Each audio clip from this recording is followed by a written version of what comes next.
Hello viewers, আশা করি সবাই ভালো আছেন। আজকে আমি গর্ভফুল নিয়ে আরেকটি ভিডিও দেব। গর্ভফুল ফেলা এবং না ফেলা নিয়ে ডাক্তারদের মধ্যে এখন দুইটা মতবাদ। একদল বলতেছে এটা হাত দিয়ে কোনো রকমে ফেলা যাবে না, আর একদল বলতেছে যে হাত দিয়ে ফেললে এটা অনেক ভালো। তো এই সিদ্ধান্তটা খামারিদের নিজেদেরকে নিতে হবে। আমি এর পক্ষে এবং বিপক্ষে কিছু কথাবার্তা বলতে চাচ্ছি। গর্ভফুলটা সম্বন্ধে আমাদের প্রথমে একটু ধারণা রাখা দরকার। পশু যখন গর্ভবতী হওয়ার উপযুক্ত হয় তখন তার ভিতরে যে ইউটেরাসটা থাকে এটা বকনার ক্ষেত্রে একটু ছোট থাকে এবং গাভীর ক্ষেত্রে একটু বড় থাকে। বকনার মধ্যে যে ইউটেরাসটা থাকে এটার ওজন খুব বেশি হলে 50 গ্রাম থেকে 100 গ্রাম, আর গাভী যারা বাচ্চা দেয় তাদের ইউটেরাসটা একটু বড় হয় এবং তাদের 150 গ্রাম থেকে 200 গ্রাম পর্যন্ত ইউটেরাসটা থাকতে পারে।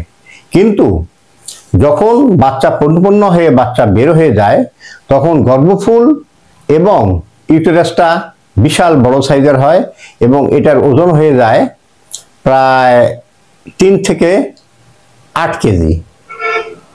3 থেকে 8 কেজি, অর্থাৎ দেশি গরুর ছোট হয় এবং বিদেশি গরুর অনেক বড় হয়। 5 কেজি, 6 কেজি, 7 কেজি, 8 কেজি পরিমাণ হয়ে থাকে। আর এরই মধ্যে যে গর্ভফুলটা থাকে সেটার ওজনই প্রায় 2 কেজির থেকে প্রায় 5 কেজি পর্যন্ত হয়ে যায়। তো এই যে বিরাট একটা লোড বাচ্চা দেওয়ার পর, এই লোডটা যদি ফুল আকারে এটা বের হয়ে যায় তাহলে কিন্তু ইউটেরাসটা অনেকটা খালি হয়ে যায়, হালকা হয়ে যায় এবং গাভী অনেক আরাম পায়। এখন আমাদের বুঝতে হবে যে এই যে টোটাল যে ওয়েটটা, এই ওয়েটটার মধ্যে ইউটেরাসের অংশটা কি এবং ফিটাল অংশটা কি।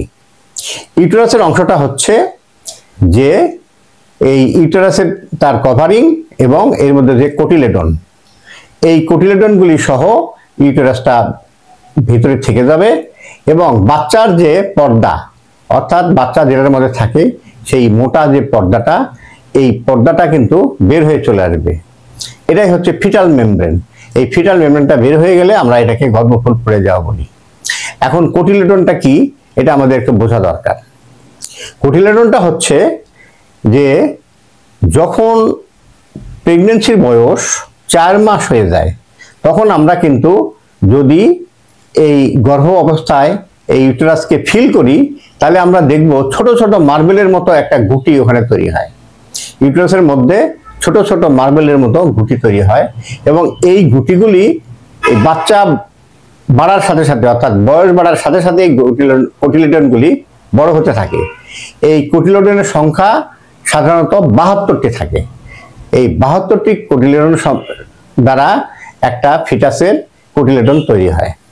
আর এই কোটিলেডনের উপর এই ফিটাস মেমব্রেনটা একটি পর্দার মতো ছড়িয়ে থাকে এবং এই কোটিলেডনের সাথে এটা আঠার মতো জোড়া লেগে থাকে এবং এই কোটিলেডনের মাধ্যমেই কিন্তু বাচ্চা ব্লাড সাপ্লাই মায়ের থেকে পায়। অর্থাৎ মায়ের যে রক্তটা বাচ্চার শরীরে যায় এবং ওখান থেকে আবার রক্তটা বের হয়ে আসে, দূষিত রক্তটা বের হয়ে আবার মায়ের শরীরে আসে, এখানে এসে সে আবার পিউরিফাই হয়। এইভাবে কিন্তু বাচ্চা আস্তে আস্তে বড় হয়। এই কোটিলেডনগুলি বড় হতে হতে হতে যখন বাচ্চা প্রসব করার সময় হয় তখন সবচেয়ে ছোট যে কোটিলেডন এটা 10 থেকে 20 গ্রাম পর্যন্ত হয় এবং সবচেয়ে বড় যে কোটিলেডন এটার ওজন 100 গ্রাম থেকে 200 গ্রাম পর্যন্ত হতে পারে। এই 72টি কোটিলেডনের মাধ্যমেই কিন্তু বাচ্চাটি আমরা পরিপূর্ণতা পাই। এরপর কিন্তু বাচ্চার ডেলিভারি হয়ে গেল। ডেলিভারি হয়ে গেলে এখন মায়ের যে অংশটা, অর্থাৎ এই ইউটেরাস এবং কোটিলেডন এটা ভিতরে থেকে যাবে আর এই ফিটাল মেমব্রেনটা বের হয়ে যাবে।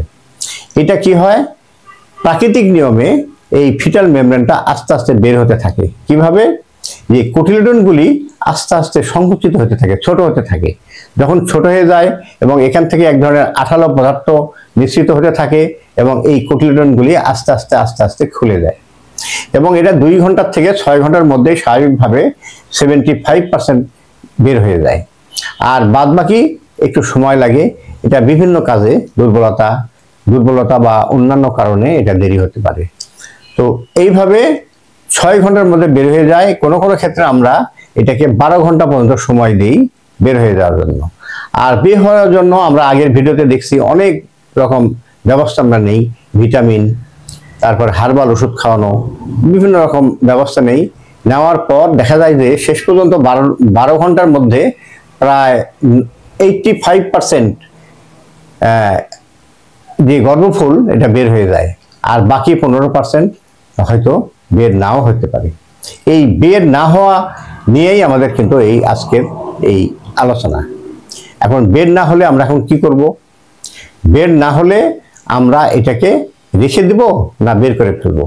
আমাদের এখন জানতে হবে এটা কি হয়।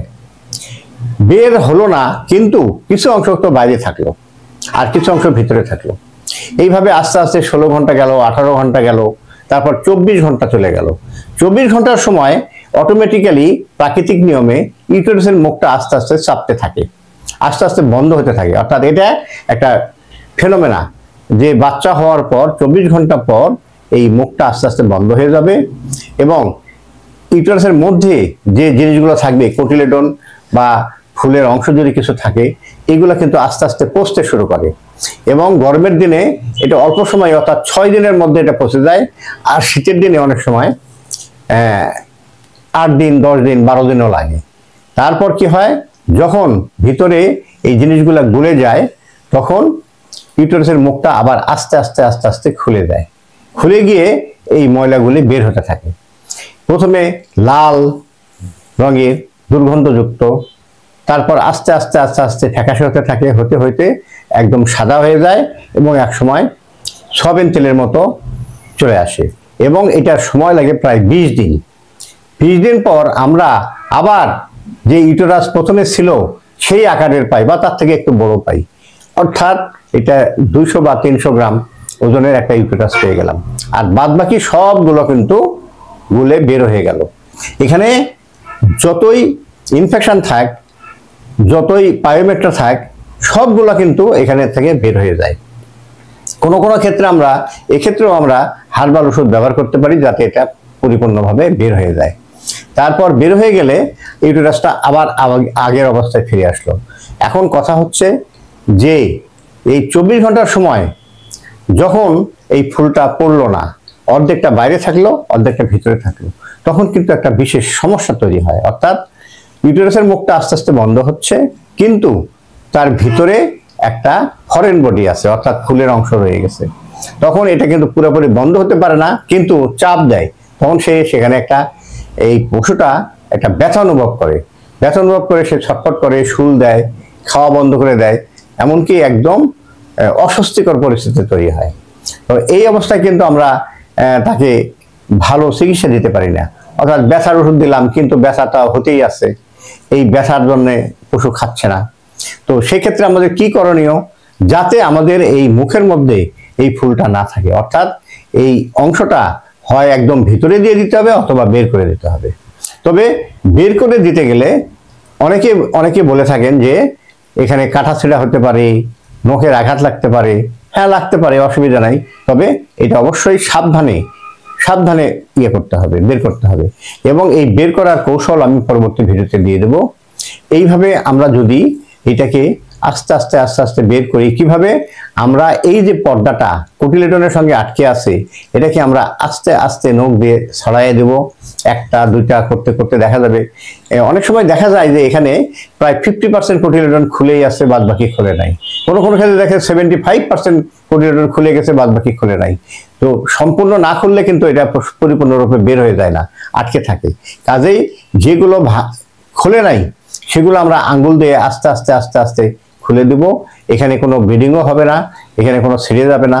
তবে দেখা যাচ্ছে যে আমরা অতি সহজেই 75% ফুলটা রিমুভ করতে পারি, বাদ বাকি 25% রিমুভ করতে আমাদের একটু সময় লাগে। যদি কোনো ক্ষেত্রে না পারি, তাহলে কিন্তু আমরা এটাকে একটু ছিঁড়েও দিতে পারি। তো ছিঁড়ে দিলাম, কিন্তু জ্বরের মুখে থাকলো না, তখন আমরা এটাকে বের করে ফেললাম। তারপর অনেক সময় আমরা এর ভিতরে, ইউটেরাসের ভিতরে ট্যাবলেট দিতে পারি, রেনামেসিন ট্যাবলেট বা অন্যান্য সালফোনামাইড পাউডার দিতে পারি। তবে আমি এখানে দেওয়ার অতটা পক্ষপাতী না, কারণ এটা দিলে এই ইউটেরাসের মুখটা বন্ধ হওয়ার আগেই যে মিউকাসটা বেরিয়ে আসে, তাতে ওষুধগুলো বের হয়ে যায়। এই জন্য আমি ইনজেকশন দেওয়া বেশি পছন্দ করি। অর্থাৎ গর্ভফুল বের হোক অথবা হাত দিয়ে বের করা হোক, এক্ষেত্রে আমাদের অবশ্যই ইনজেকশন দেওয়া দিতে হবে। এবং সেক্ষেত্রে আমাদের দিতে হবে 3 রকমের ওষুধ, যেমন একটা অ্যান্টিহিস্টামিন দিতে হবে, এবং ব্যথা এবং জ্বর যাতে না হয় এই জন্য আমরা অ্যান্টিপাইরেটিক এবং অ্যানালজেসিক এই জাতীয় ওষুধ দেব। আর তৃতীয়ত আমরা দেব অ্যান্টিবায়োটিক দিলে আমাদের এই যে পচার ব্যাপারটা, এখানে টক্সিমিয়া হবে না। সেক্ষেত্রে আমরা এক্ষেত্রে সবচেয়ে বেশি ব্যবহার করব প্রোনাপেন জাতীয় ওষুধ, অর্থাৎ পেনিসিলিন জাতীয় ওষুধ। এই পেনিসিলিনটা আমরা জানি যে পাসের মধ্যে পেনিসিলিনটা পেনিট্রেট করতে পারে, এই জন্য আমরা প্রোনাপেন দিতে পারি, স্টেপটোপেন দিতে পারি, অম্বিসিলিন এলে দিতে পারি, লং পিএস দিতে পারি। তবে একটা জিনিস মনে রাখতে হবে, গাভীর যদি ক্যালসিয়াম শর্ট হওয়ার মতো সম্ভাবনা থাকে, সেক্ষেত্রে কিন্তু আমরা প্রোনাপেন অর্থাৎ প্রোকেন পেনিসিলিন জাতীয় ওষুধ আমরা ব্যবহার করা থেকে বিরত থাকবো। সেক্ষেত্রে আমার সবচেয়ে ভালো চয়েস হচ্ছে অ্যাম্পিসিলিন গ্রুপ, অর্থাৎ বিপ্লিন ডিএস বা অ্যাম্পিসিলিন গ্রুপ। এই গ্রুপটা যদি আমরা ব্যবহার করি তাহলে আমাদের কিন্তু পরবর্তীতে ক্যালসিয়াম লাগলে আমরা সরাসরি নির্ভয়ে ক্যালসিয়ামটা দিতে পারবো। তো এইভাবে আমরা 5 দিন এই অ্যান্টিবায়োটিকটা ব্যবহার করতে পারি। অ্যানালজেসিকটা আমরা 2 থেকে 3 দিন ব্যবহার করতে পারি। তাহলে কিন্তু আমাদের পশু খাওয়া বন্ধ করবে না, তাদের কোনো অসুবিধা হবে না, এবং তাদের কোনো শুল ব্যথা দেবে না। এইভাবে পশু আস্তে আস্তে সুস্থ হয়ে যাবে, এবং এই অ্যান্টিবায়োটিকে দুধের কোনো ক্ষতি হবে না, এবং পরবর্তীতে বাচ্চা ধারণেও কোনো অসুবিধা হবে না। তো আমি পরের ভিডিওতে অবশ্যই কিভাবে এই ফুলটা অতি সহজে বের করা যায় সে পদ্ধতি আমরা দেখাই দেব। আজকে এই পর্যন্ত, সকলকে ধন্যবাদ।